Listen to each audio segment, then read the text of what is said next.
Okay. So welcome to Philadelphia Walks PTSD.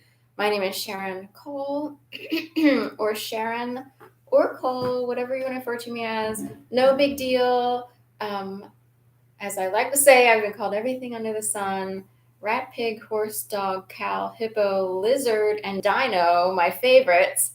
Dinosaur. Um, in a good way, I don't care. Just because sticks and stones may break my bones, but words will never hurt me. Of course, words do hurt people normally, but uh, in this case, that's an old expression. In this case, I sort of had to learn to do something with my brain to turn off whatever people were doing en masse milling around here, trying to drive one single target crazy in Philadelphia. I can't believe how many people were willing to participate. It is disturbing. I don't know where they are. There are some still left today. This has to do with gang stalking, group stalking, orchestrated harassment, organized harassment, you name it. Heinz Lehman even studied it. Workplace mobbing is something that a guy named Heinz Lehman studied. He is now deceased, and he was from where? Sweden, or he was like Swedish. So anyway, and interestingly, when I think of Heinz, I think of Heinz 57, the ketchup, and ketchup. You get it, like hurry up and catch up. Hurry up and catch up and try to chase down that person. But we were in Super Bowl here in Philadelphia, 57, and we even have a little workout place, kind of a boutique called Physique 57. So I don't know. I actually don't know what 57 means other than the ketchup. But long story short, as I always say, I'm here on day 94 of my 301 video each day, 365-day campaign, raising money for life lost, robbed, stolen, beaten, tortured, everything else. It's a miracle I'm still here, to be honest. I was made to believe I'd be murdered in my apartment the fourth Monday of January 2011 through a series of orchestrated events. I was shaking and convulsing so badly, trapped in a shoebox, tiny first floor in a row home, first floor apartment that fits just the first half of the front of this home at 626 South 19th Street. I realized the bars on my window didn't allow me access to jump out of a window, and there was no other, just the door to my apartment would be the only way in or out. And I did believe someone was coming out through the basement to kill me. I thought it was the last night of my life.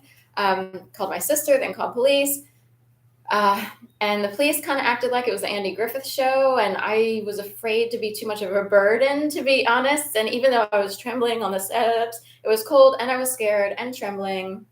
I actually wondered if the police were fake, as if my call were routed through the CIA office. And if that weren't enough, the games commenced.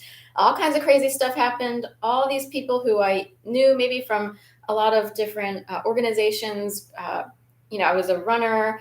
I raced with the Dragon Boat race. I was part of Team Philadelphia, an LGBT group handling gay sports, and all the people who I knew, who I would turn to, would instead of saying, "Oh God, that is totally crazy. I wonder what it is." If you need any help, if you want to hang out here for a couple hours because you don't like your apartment, normal, good people would say, "Yikes, you're really scared. So if you can't stand being alone in your apartment during your downtimes when you're off work, come on and hang out."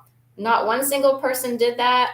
Other than my sister offered some help. I dragged her up here to walk around with me. And to top it all off, when I tried to call my mom the next day, because all of this happened in the middle of the night, she was living with my aunt at the time in Jacksonville, Florida, and I would find that the phone lines had been cut. That's how far-reaching this problem went in my case to scare me that night. We're sorry, the phone number you're trying to reach has been disconnected. So what are the odds? For the first time ever, my mom and aunt experienced some sort of like actual wire that was severed from the house. I didn't want to scare my mom. She just figured like some sort of rodent or animal got a hold of it, or for whatever reason, pulled it from the house, or kind of disconnected it, severed the whatever wire, the phone wire. They had a landline. These were older ladies. And they didn't use their cell phones. They only used them in case of emergency. So they would turn them on if they were in a car accident or some sort of car situation. They're both deceased now. This is my dad. This is many years later.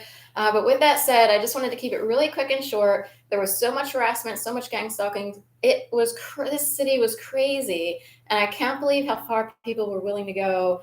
And I wish I had the capacity, the knowledge, the money, and the know-how to have created YouTube videos way back in the day. Because wow, what an entertainment show that would have been, to show how moronic some of these people were willing to be. I was too petrified, too scared, too PTSD'd out my ASS. It was a miracle I could function. I was calling my mom, calling my dad, calling everyone under the sun a million times a day in order to feel better, feel better, feel better, feel better. I knew if I had gone to get therapy immediately, or if I had gone to, say, a clinic immediately, they could have erroneously misdiagnosed me, especially if they're part of the problem. And we don't want to get to how far and wide the complicity can get, or just the ignorance of people in fields where they're supposed to be a little bit more sophisticated. Doesn't mean they are. So people could quickly have tried to diagnose me with, say, a form of schizophrenia or something like that. Schizophrenics cannot form a logical sentence when they're severely schizophrenic. But at the time, I was so stunned into submission, I couldn't formulate a sentence. I wouldn't have come across as schizophrenic, but I was afraid that people would do the wrong thing by me. This was an all-out attack, and I'm kind of curious, who out there has any answers, why people didn't rush and say, I did have a fair group of friends, per se, friends, acquaintances, and so forth and so on, who I've been participating with.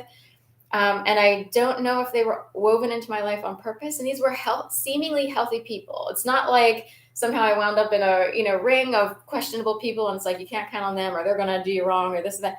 No, these people on paper, they would look really good. So homes, some of these people have kids, partnerships, marriages, runners,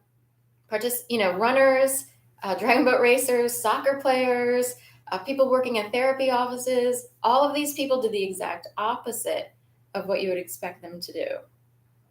And they do know that they're wrong. So anyway, I will leave you with that here on April 4th. Today, Trump is being indicted. I don't know if there's any connection at all. I wrote an op-ed that was published back in January of 2004 in the Philly Daily News. It wound up published during a time period when everybody was sort of like really hating Trump for a different reason, and it had to do with him dethroning or taking the crown away from a beauty pageant queen who I guess broke a rule or two by going out and partying or what have you. Most women had an issue with him publicly spanking her. So these days, a chip has been removed from my brain. I don't have many opinions about everyone. I don't know what to believe about anything, because I do know things are actually rigged. People are actually orchestrated. I can see that now. In the past, that would have never been on my radar. I just was like trying to build up my network and have a life and maybe move to the Pacific Northwest. Instead, I got stuck in Philadelphia, and there is a very good argument, human trafficked through dog walking. Okay, thank you so much and have a great day. Love ya.